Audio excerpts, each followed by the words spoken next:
Bonjour, c'est Rebecca, bienvenue dans cette nouvelle vidéo.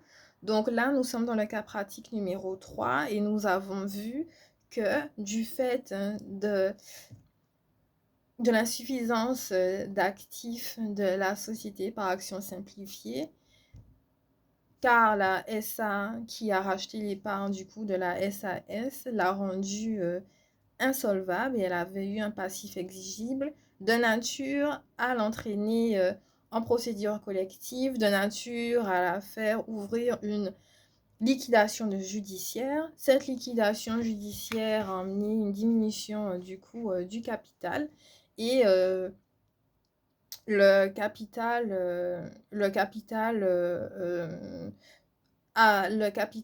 qui était du coup qui devait maintenir la société à flot s'est vu amoindrir, hein, et les associés, les actionnaires, il y a une différence entre les associés et les actionnaires. Actionnaires, c'est pour les sociétés anonymes et les associés, c'est pour les sociétés euh, anonymes, les sociétés qui ont des actions simplifiées, qui ne sont pas cotées en bourse. En gros, c'est ça. Et donc, bref, tout ça pour dire que eux, ils ont voulu racheter leur part du fait de la liquidation judiciaire, mais c'était un petit peu compliqué parce que de toute façon, il y avait tellement une grande diminution d'actifs. Le passif exigible était trop prépondérant. Alors, le dirigeant a voulu restructurer la société en donnant un nouveau conseil d'administration. Ça veut dire il a voulu carrément changer la forme sociale de la SAS et la faire devenir une SA, une autre entité. Mais on s'est rendu compte que ça ne servait à rien parce que de toute façon, il y aurait toujours eu des difficultés financières et en plus, ça aurait nécessité de replacer beaucoup de salariés et voilà. Donc, on s'est dit que juridiquement, au lieu de faire une liquidation sans une liquidation sans transmission du patrimoine, on allait faire une fusion-absorption pour pouvoir euh, créer une entité nouvelle qui, elle, ne serait pas déficitaire. Voilà ce qu'on a vu dans les cas pratiques 1 et 2. Et donc, du coup, ce cas pratique numéro 3, le dernier d'ailleurs, donc j'espère que vous avez pris un grand plaisir à m'écouter sur mon quotidien, techniquement, porte donc sur comment on va trouver les fonds, trouver les fonds pour la fusion-absorption. Fusion-absorption qui ne vaut pas. Il y a fusion-absorption, fusion-acquisition. Ok, bon bref. Et donc du coup, on était parti sur le fait qu'on allait faire un montage financier parce que de toute façon, c'était une société cotée en bourse. Et pour ça, on allait se tourner vers un fonds d'investissement. Le fonds d'investissement qui normalement devait racheter les bénéfices. Alors juridiquement, pour acheter les bénéfices, il faut un contrat de cession. Donc quand on connaît un peu le régime des contrats avec le régime général des obligations, les fameuses RGO, on sait qu'il y a la partie sur la cession. Le cédé, le cessionnaire et le cédant. Ok? Ce sont des mécanismes qu'on retrouve donc également, hein, dans le droit commercial. Tout d'abord, on va se pencher sur le fameux bénéfice distribuable qui aurait dû être distribué, mais qui n'a pas été fait parce que de toute façon, il y avait une diminution d'actifs et que les pertes antérieures ainsi que les sommes portées en réserve en application de la loi ou des statuts ont été augmentées du report bénéficiaire. L 232-11 du Code de commerce. En outre, en d'autres termes, l'Assemblée générale peut décider de la mise en distribution de ces sommes qui sont prélevées sur les réserves, attention avec les réserves, dont elle a disposition. Une réserve, si vous voulez, c'est quand on prend L'excédent brut d'exploitation, donc fiscalement, l'excédent brut d'exploitation, on peut se dire qu'on met certaines choses en stock. Il y a les stocks périssables et dépérissables, l'amortissement et aussi l'actif circulant. Voilà. Donc, vous pouvez mettre en réserve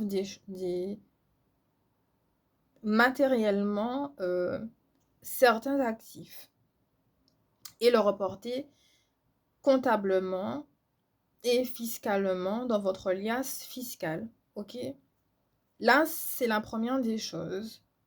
Le fait qu'ils n'aient pas redistribué les dividendes, ils les ont mis en réserve. Je dis les associés. Et en plus, sans l'autorisation du dirigeant et sans passer par l'Assemblée générale alors que c'était prévu par les statuts. Bref, la faute à ne jamais faire. Mais pourtant, ces bénéfices, il va quand même rester, on dit, une quotité. Il y aura quand même une quotité qui va rester après avoir satisfait les créanciers. Il va quand même rester une quotité.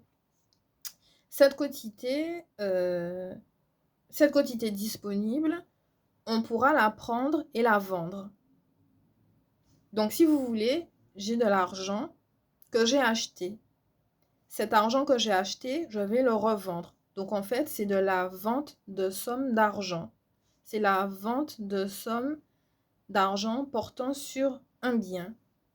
Un bien, l'argent, ça reste un bien meuble, hein, bien évidemment. Bien qu'il y ait la monnaie scripturale, la monnaie, voilà, mais ça reste un bien. Donc, c'est ce qu'il faut avoir à l'idée. Le fonds d'investissement, lui, c'est tout ce qui l'intéresse et rien d'autre. Parce que dans sa tête, il va se dire, OK, votre société était mise en liquidation, elle va être fusionnée puis absorbée. Il vous restera très peu sur votre bénéfice non distribuable et malgré la diminution d'actifs, nous, on voudra vous réinjecter des fonds. Mais pour ça, il faudra faire des calculs, hein, forcément. Et donc, du coup, tous les apports que les premiers associés ont mis, les apports en numéraire notamment, après les apports, du coup, qui peuvent être évaluables, hein, mais bon. Et donc, du coup, ces apports-là, on fera la différence entre eux jusqu'à ce qu'on se rende compte qu'il reste une certaine marge. Et donc, la différence, le fond de la plus-value, si vous voulez, parce que c'est la vente de somme d'argent, la plus-value, le fonds d'investissement va mettre la différence. Voilà.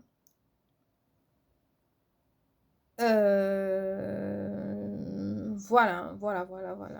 Et si c'est un bon fonds d'investissement, normalement, il va effectivement, la SAS, elle va se faire absorber, elle va devenir une SA, et les actions qui ont perdu de la valeur, elle va tout faire pour que ces actions retrouvent de la valeur. Parce que c'est comme ça qu'elle va s'autofinancer, sans que le fonds d'investissement ait à débourser de sa propre poche, entre guillemets.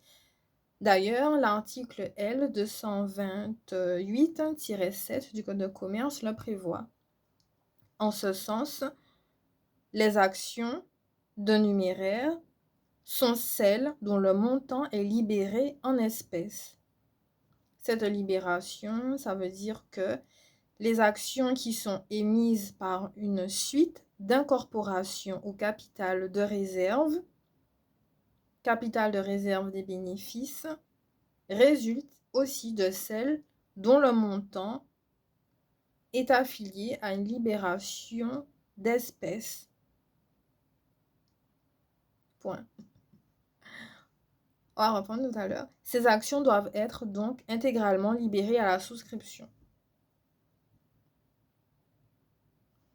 J'ai mis dans la SAS 10 000 € en actions numéraires.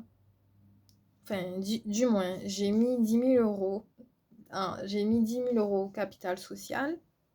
L'action est cotée en bourse. Et on m'a remis un titre qui équivaut du coup à ces 10 000 €. Au jour où j'ai mis les 10 000 €, donc au jour de la création de la société, on a l'obligation de libérer ces actions en espèces. Ça veut dire que les 10 000 euros, ils ne doivent pas rester en réserve. Ils doivent être tout de suite mis dans la redistribution, si vous voulez. On doit tout de suite pouvoir les utiliser. C'est ça un peu l'idée. Les sommes qu'on ne peut pas tout de suite utiliser, ce sont les sommes qui ont été déduites et qui sont passées au net.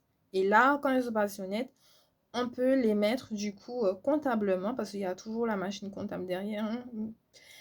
Comptablement, on peut on peut les mettre en réserve. Là, le fait que la société, vous avez eu une première société, la société 1, où il y avait les 10 000 euros mis, dont le capital était libéré directement. Et vous avez ensuite la deuxième société qui s'est fait absorber et qui va créer une nouvelle. Vous n'aurez pas forcément les 10 000 euros. Vous aurez une autre somme. Alors forcément supérieure à 10 000 euros parce que de toute façon, vu la situation, voilà. Mais cette somme-là aussi, elle doit être libérée intégralement lors de la souscription. La qualification des parties entre le cédant et le cédé suivent les règles de la formation contractuelle prévues par l'article 1113 du Code civil. Parallèlement, l'article 1861 relatif aux parts sociales dit que ces parts sociales ne peuvent être cédées qu'avec l'agrément de tous les associés. L'agrément, c'est l'accord. Jusqu'ici, ça va. Ensuite, les statuts peuvent toutefois convenir que cet agrément, donc que cet accord, sera obtenu à une majorité qu'ils déterminent ou qu'ils sont capables d'accorder au gérant. Donc au gérant de la première SAS. Voilà. En conclusion, hein, on va se dire tout simplement que les conditions de revente des actions qui sont conclues entre Monsieur P de la SAS et le fonds d'investissement sont valables. Enfin, de la ancienne SAS qui est devenue partie prenante, hein, qui a fusionné avec la SA, et le fonds sont valables. En gros, oui, on peut le faire, et notamment l'article 1131, l'article 1113 sur le cédant et le cédé, c'est très important parce que c'est comme ça qu'on vend finalement des actions en respectant les règles juridiques. Et si on ne respecte pas les règles juridiques, comptablement, il y aura des répercussions, fiscalement, il y aura des répercussions, et le fonds d'investissement, vu qu'il sera imposé sur les bénéfices nets, imposable, aussi il aura des répercussions. Moi, par exemple, quand j'ai créé ma société, j'avais pas grand-chose. J'ai mis 500 euros. Et à l'époque, on demandait un chèque parce que c'était une manière de voir ma solvabilité qu'il fallait déposer au greffe du tribunal de commerce. Et le greffe du tribunal de commerce vous remet un tas de documents où il faut faire état des lieux de vos biens. Pour les sociétés, même côté en bourse, c'est la même chose parce qu'en fait, on veut savoir l'état de vos biens. Donc, si vous avez un ordinateur, donc moi, j'ai déclaré, j'avais pas grand-chose. Hein. Mon bureau, mon portable, mon ordinateur, quelques livres, parce que les livres de droit, ça coûte quand même cher. Hein. Donc, j'en avais au moins pour 1000 euros de livres, voilà. Donc, du coup, j'ai déclaré ça. Hein, mais bon, c'est pour dire qu'en fait, que si jamais je suis insolvable, le capital social que j'ai mis et que même si du fait de mon insolvabilité, j'ai pu satisfaire mes créanciers, il va me rester une différence. En gros, j'aurais fait une plus-value sur mon insolvabilité. Bref, ça c'est la blague du jour. Je sais même pas si les gens font ça dans la vraie vie, mais bon, bref. Et du coup, grâce à cette monnaie qui restera, cette valeur qui restera, je pourrais recréer une autre société, mais juridiquement en appelant un autre fonds à venir en participation de l'actif qui restera. Voilà. Donc pour conclure, on ne va pas non plus s'étendre sur le sujet, mais ce sont des sujets qui sont passionnants, qui sont difficiles, mais avec la pratique, qui deviennent super faciles et on se dit, oh ben j'arrive pas à croire que je trouvais ça difficile avant, machin. On peut effectivement demander la nullité d'un contrat d'acquisition pour plusieurs raisons. Le défaut de soumission de l'acte à l'Assemblée générale avec l'absence d'approbation. Ou alors une absence d'intérêt pour régularité d'objet du contrat.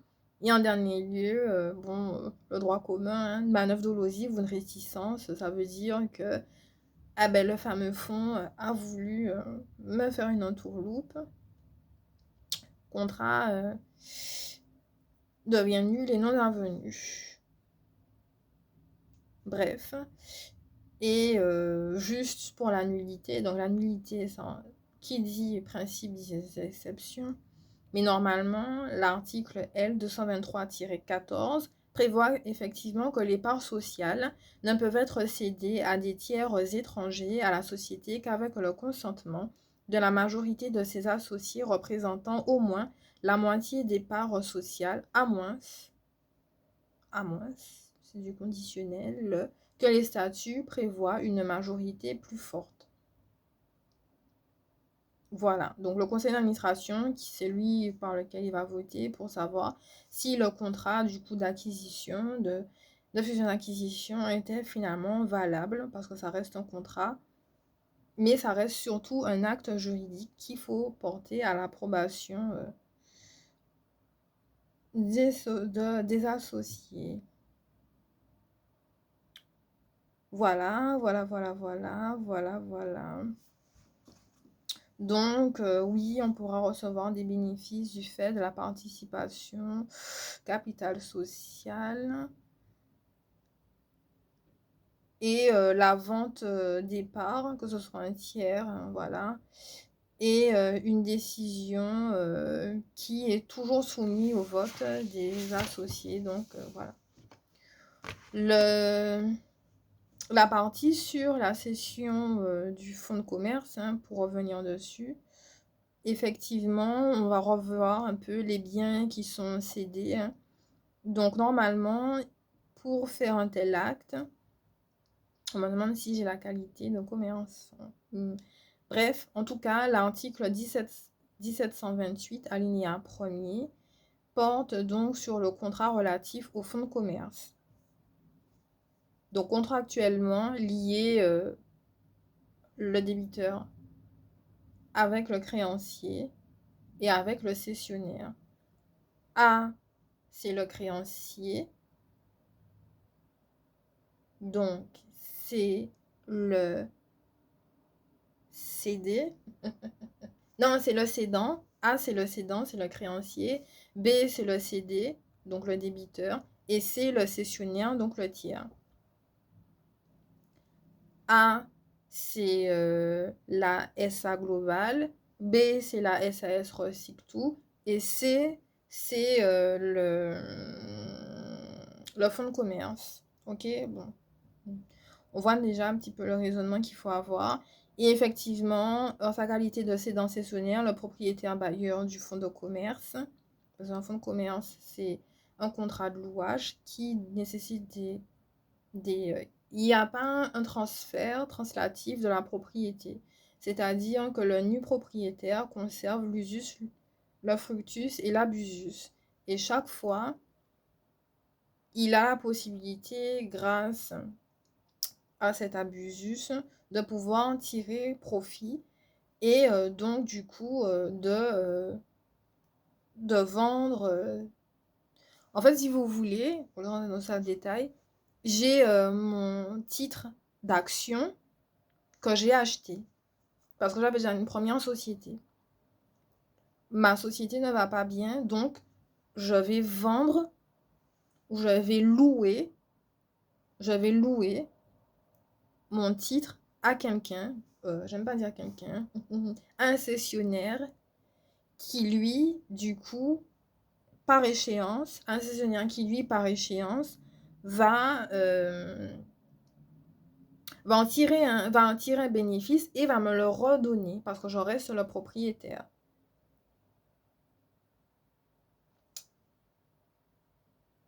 Voilà. Voilà. C'est ça l'idée. Bref. 1128 alinéa 1er, 1128 alinéa 2. Vaut mieux les lire. Voilà. Du coup, voilà. Donc ça, je ne vais pas forcément rentrer dans les détails, mais j'espère du coup que cette vidéo vous a plu, que ce petit cas pratique vous a plu, hein, sur la restructuration, la cession du fonds de commerce, hein, la cession du fonds de commerce, et que le fonds d'investissement, la partie sur le fonds d'investissement, ça vous a plu. Et du coup, que la partie sur aussi le contrat de distribution, bon, ça c'est autre chose. Voilà. Donc du coup, vous voyez un petit peu qu'est-ce qu'on attend en droit des affaires de façon générale.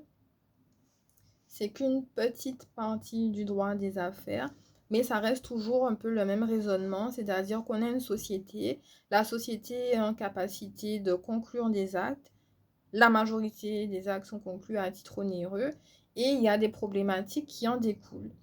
De l'insolvabilité, de la solvabilité, qui dirige la société, comment la société est dirigée, quel est son objet social, est-ce qu'elle peut s'étendre, est-ce qu'elle peut ne pas s'étendre, s'il y a des difficultés, comment y faire en face, et surtout que même si on est en matière juridique, il y a toujours d'autres règles qui viennent se régler, greffer aux règles de droit du commerce et qu'il faut vraiment maîtriser la partie sur les contrats, la partie sur les régimes général des obligations et que la partie du coup, donc j'avais dit, vous avez le droit des sociétés, le fonds de commerce, les opérations bancaires et les procédures collectives. Voilà. Donc, ce sont les grands tenants et aboutissements qu'on étudie et qui a des règles fiscales et comptables et des notions en droit, en finance qu'il faut connaître pour pouvoir résoudre certaines problématiques. Je vous souhaite de passer de très bonnes révisions. Et si vous voulez d'autres cas pratiques, parce que j'en ai beaucoup, n'hésitez pas à m'envoyer des petits mails. Et bon courage et bonne chance, avec beaucoup de plaisir surtout. À bientôt!